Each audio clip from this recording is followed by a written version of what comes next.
Recorded Books presents Snowstorm in August, Washington City, Francis Scott Key, and the Forgotten Race Riot of 1835 by Jefferson Morley, narrated by Peter J. Fernandez and directed by Stephen Bartolome.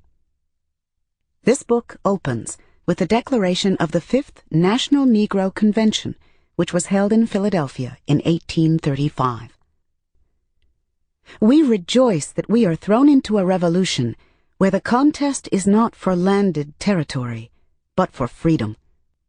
Let no man remove from his native country, for our principles are drawn from the Book of Divine Revelation and are incorporated in the Declaration of Independence, that all men are born equal.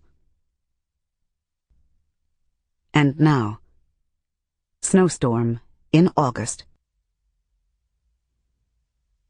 Part 1. The Disciple of Epicurus. Chapter 1. Beverly Snow did not look like trouble. Not hardly. He was a mild-mannered fellow of mixed-race heritage, in the lingo of the day, a mulatto. The admixture of African and European blood in his veins gave an air of incongruous humor to his countenance. His language was learned, if a little extravagant, for he knew his way around a kitchen and loved to pass cooking time in conversation. To the patrons, white and colored alike, who gathered at his oyster house in the tobacco town of Lynchburg, Virginia, Beverly held forth more as a Creole raconteur than discontented bondsman. In the autumn of 1829, he was certainly better known for his way with words and white men than for any sort of difficulty.